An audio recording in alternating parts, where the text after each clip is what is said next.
O Itaú, Banco do Brasil, Bradesco e Santander são os 4 maiores bancos brasileiros de capital aberto. Têm ações negociadas na Bolsa de Valores, na B3. Os 4 bancos têm controle definido. O investidor sabe exatamente quem é que dá as cartas no banco, quem é que escolhe a administração do banco e escolhe parte do conselho de administração. O Itaú Unibanco, ele advém de uma fusão que aconteceu no ano de 2008, quando o Itaú e o Unibanco se juntaram para fundar o Itaú Unibanco.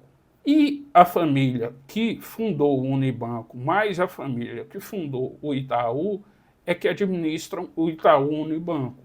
O Bradesco é outro banco que continua na mesma mão dos fundadores, claro, nas gerações subsequentes.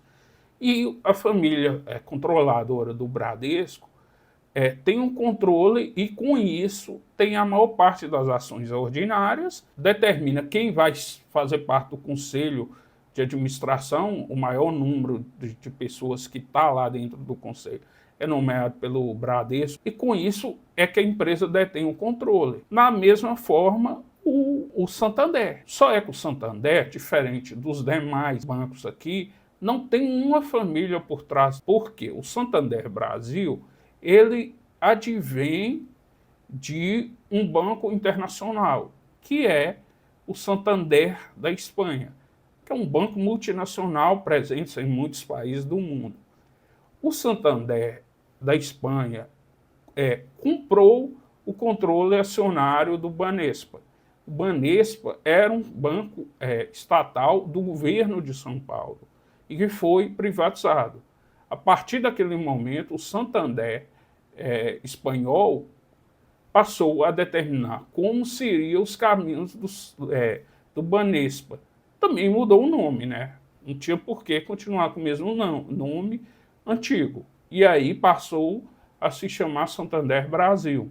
O Banco do Brasil é diferente dos 3 bancos, porque o controle dele não é de pessoas e empresas privadas. O controle do Banco do Brasil pertence ao governo federal. O Banco do Brasil é uma empresa de economia mista. Parte do capital é público, parte do capital é privado. O capital público detém mais de 50% das ações ordinárias. É o governo federal que controla o Banco do Brasil e coloca mais conselheiros no conselho de administração. Os conselheiros é que determinam o caminho do banco, como ele deve seguir. Já os minoritários, eles conseguem eleger parte desse conselho, mas não tem a maioria, tem a minoria.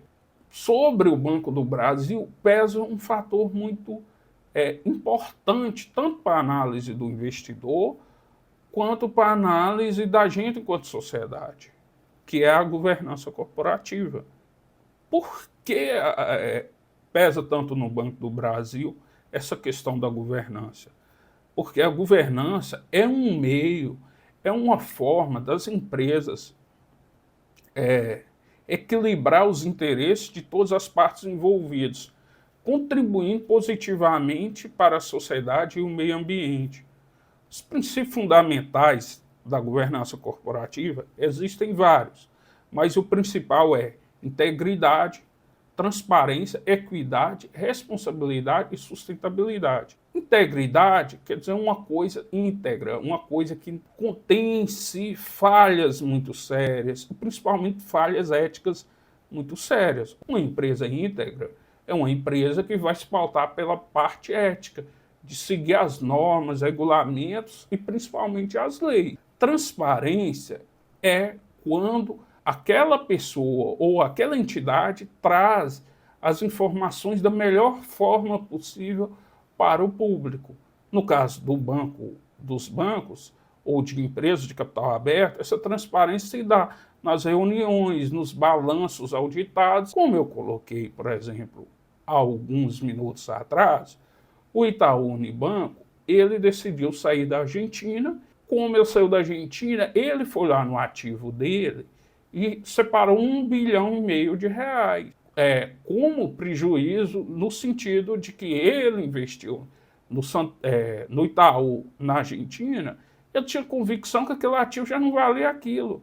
Então, isso também é ter transparência. Olha, e tem integridade, ou seja, eu sei que esse investimento já não vale isso, eu vou retirar do balanço, porque eu quero mostrar que eu sou íntegro, que eu estou preocupado com ter toda a transparência do investidor, saber que meu patrimônio é esse mesmo, que eu não estou enganando, que meu lucro é esse mesmo, eu não estou tentando enganar. Equidade, responsabilidade e sustentabilidade. A equidade é tratar os acionistas de forma equânime, ou de forma muito parecida, se não quase totalmente de forma igual. Mesmo sabendo que a empresa que o controlador é quem determina os caminhos da empresa, você vai tratar de forma equilibrada, tendo responsabilidade e sustentabilidade, ou seja, pensando num negócio que seja perene. E nesse ponto, principalmente da integridade e equidade, é que o mercado teme que o Banco do Brasil realmente não siga bem a governança corporativa. Sendo assim, o mercado considera o Banco do Brasil, por ser estatal, como uma empresa com falha, principalmente na integridade e na equidade. Quanto à integridade, entendo eu que não existe muitas questões a temer no Banco do Brasil, porque é um banco que já está aí há mais de 20 anos, melhorou muito em governança, e o Brasil viu muitos escândalos em estatais, não se viu no Banco do Brasil. Isso é um bom sinal. No pior momento das estatais, o Banco do Brasil não foi alçado às capas de revista, nem em matéria jornalística. É um bom sinal, porque as demais apresentaram falhas na questão de integridade. Mas, ao mesmo tempo, a parte de equidade e de transparência, realmente o Banco do Brasil ele corre esse risco. Pois o governo federal pode desejar transformar o banco como máquina de construção de reeleição, investindo em empresas, dando empréstimo, que não vai trazer retorno aos acionistas. A principal função de uma empresa de capital aberto é prestar serviços, vender produtos, fazer investimento na economia, entregando isso para a sociedade ou para outras empresas, mas principalmente trazer retorno para o acionista, porque é essa a função principal. E nisso o banco ele pode fazer empréstimos ou fazer subsídios que vá tirar valor do acionista. Se começar a emprestar muito dinheiro a juros subsidiados, você corre o risco de diminuir a lucratividade do banco, entregar prejuízo e, num cenário extremo, até levar à falência. Porque eu vejo que há um certo exagero no sentido de que o banco, nos piores momentos, ele teve queda na lucratividade, mas não foi uma queda considerável e nem foi prejuízo. Como a gente percebe agora, os outros bancos estão passando por situação difícil. Pode estar ligado mais ao ciclo de negócio, não à incompetência da administração. E nisso se resumiu a questão da governança, pois o mercado considera que o Banco do Brasil, por ter uma governança fraca, deve refletir nos seus preços. Mas como é o preço do Banco do Brasil? Então, por isso, a gente vai ver aqui o slide. Como foi o resultado como o mercado enxerga esses bancos nos últimos 10 anos? Aqui eu peguei o resultado do Banco do Brasil, do Itaú, do Bradesco Santander e analisei ele em relação ao preço sobre lucro, porque é um indicador muito importante que o mercado considera que a empresa é boa, que a governança é boa e que o crescimento do lucro líquido dela tem de ser muito grande, o mercado vai refletir isso no preço sobre o lucro líquido, no PL. Ou seja, o mercado, para cada unidade de lucro líquido, ele vai pagar muito mais. Então, tendo uma empresa A e uma empresa B, que o mercado considera que vai crescer muito, que tem boa governança, que tem boa administração, que está num mercado perene e que o lucro vai crescer, ele pode considerar que uma empresa vale 10 vezes o lucro líquido, que uma empresa vale 30 vezes o lucro líquido, enquanto outra empresa concorrente, que o mercado acha que é mais frágil, que a governança não é tão boa, e principalmente que o lucro líquido não vai crescer tanto, o mercado pode considerar, essa empresa é pior. Então, eu não vou pagar 30 vezes sobre o lucro, eu vou pagar 20, vou pagar 10, vou pagar 5, vou pagar muito menos, porque eu sei que vale menos. E o índice preço sobre lucro no ano de 2013, comparado com o de 2023, como o ano não fechou, foi considerado que o lucro líquido dos 9 meses desse ano, não do ano inteiro, porque ainda falta o quarto trimestre que vai sair no ano que vem. E nisso, o índice preço sobre lucro do Itaú saiu de 9,9 para 9,3. Banco do Brasil saiu de 4,3 e continuou o mesmo, 4,3. O Bradesco de 10,1 para 10,7. O Santander houve uma queda acentuada, saindo de 32,3 para 11. Então, que deixa muito claro que, à exceção do Santander Brasil, os demais bancos, o mercado continua valorizando a empresa da mesma forma. Ou seja, se o Itaú ele tiver um lucro daqui 10 anos e o mercado ter o mesmo olhar que ele tem hoje, ele tiver um lucro de 100 bilhões, o mercado vai avaliar ele como uma empresa de R$1 trilhão. Se eu tiver um lucro de 50 bilhões, daqui 10 anos, e o mercado olhar com o mesmo olhar que olha para ele hoje, ele vai valer 500 bilhões em bolsa. O Banco do Brasil também a mesma coisa, mas só que o Banco do Brasil vai haver uma redução de quanto o mercado está disposto a pagar. Ou seja, menos de 5 vezes sobre o lucro líquido. E o Santander Brasil houve uma redução muito grande. Nesse momento, o mercado parecia muito mais otimista do que hoje com o Santander Brasil. Viu como o indicador PL ele não pode ser analisado apenas isoladamente, mas isso dá uma ideia de como o mercado analisa as empresas naquele determinado momento. Por exemplo, e principalmente empresas que têm um resultado mais sólido, se o mercado considera que a empresa ela é muito boa e que vai crescer muito o lucro líquido, ele com certeza vai avaliar o PL dela jogando para cima, como é o caso da WEG. Se o mercado acha que a empresa não vai continuar tendo lucro líquido, ou a governança corporativa é ruim, ou que tem algum risco associado, e que esse lucro não vai continuar, ou vai reduzir, ou vai ter prejuízo, ou que o negócio é ruim, ela vai refletir também negativamente.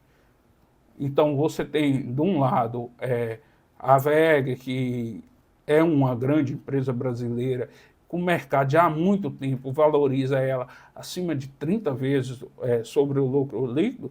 Por outro, você tem a Petrobras, que apesar dos lucros recordes nos últimos 2 anos, apesar do dividendo grande, o mercado está valorizando ela abaixo de 4 vezes sobre o lucro líquido.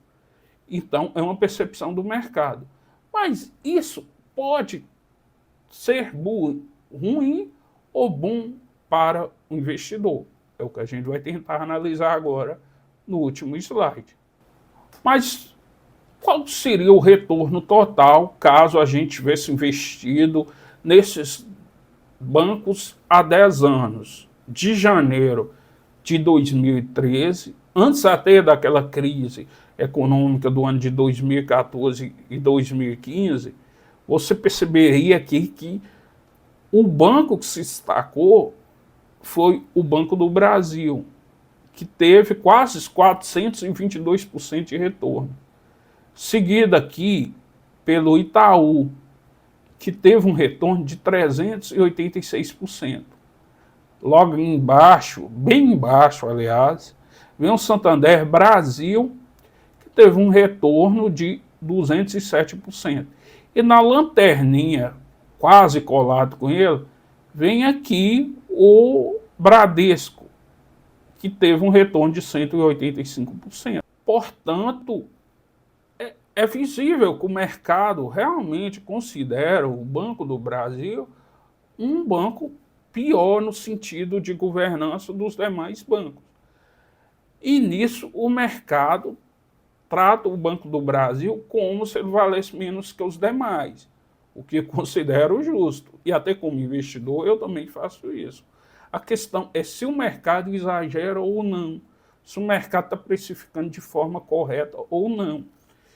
O Banco do Brasil, nesses últimos 10 anos, ter ficado com a cotação muito baixa, ele conseguiu, como o dividendo ele é distribuído para o acionista de acordo com o lucro líquido, e o lucro líquido dele tem se mostrado muito resiliente, e até melhor que parte desses bancos analisados aí, você percebe que ele consegue distribuir dividendos, mas só é que o acionista, quando recebe o dividendo, ele consegue comprar mais ações do Banco do Brasil do que do Itaú, do que do Santander, do que o Bradesco. Porque o banco ele está mais barato que os demais. Imaginando que um banco entregar 100% do lucro líquido para o acionista, o Banco do Brasil, preços de hoje, conseguiria retornar 100% do capital em menos de 5 anos para todos os acionistas. Já o Bradesco seria 10 anos.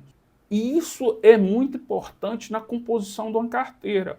Por estar menos valorizado na Bolsa, você consegue comprar muito mais ações durante esses 10 anos do Banco do Brasil do que se você tivesse sua carteira os demais bancos. E nisso é que dá um grande retorno para o acionista no longo prazo. Por quê? No curto prazo, os outros se valorizam muito mais porque qualquer melhora nos bancos refletem no preço. O Banco do Brasil não reflete. Mas, ao mesmo tempo, é como se cada um desses bancos te devolvesse 50% do lucro líquido em dividendos e juros sobre capital próprio, e que não se pagasse imposto nenhum sobre esses dois rendimentos, e você comprasse ações, com o Banco do Brasil é como se fosse um juro a 10% ao ano. É como se fosse um juro que compõe sua carteira, nesse cenário. Mas o Itaú seria 5% ao ano. Isso dá uma diferença gritante para aquele acionista que pensa no longo prazo. Não significa que é o melhor banco de investir no sentido de, quando o investidor é mais conservador, ele tende a procurar teses que sejam mais fáceis. O Banco do Brasil é uma tese que nunca será fácil, como a Petrobras. Não é uma tese fácil, você tem que aprofundar muito no conhecimento e fazer muita análise nesse sentido do risco. Ou seja, que você vai acordar, e isso tem acontecido muito na Petrobras, que às vezes uma declaração, ou manda um ministro embora, manda um presidente da Petrobras embora, a ação cai 20% no dia. E com os demais bancos, isso é muito raro acontecer. Mas, analisando o longo prazo, realmente comprar empresas lucrativas e que estão descontadas em relação às demais empresas, tende a parecer melhor. E isso é uma vantagem para o acionista que pensa como construir uma carteira de longo prazo. Muito obrigado. Até o próximo vídeo.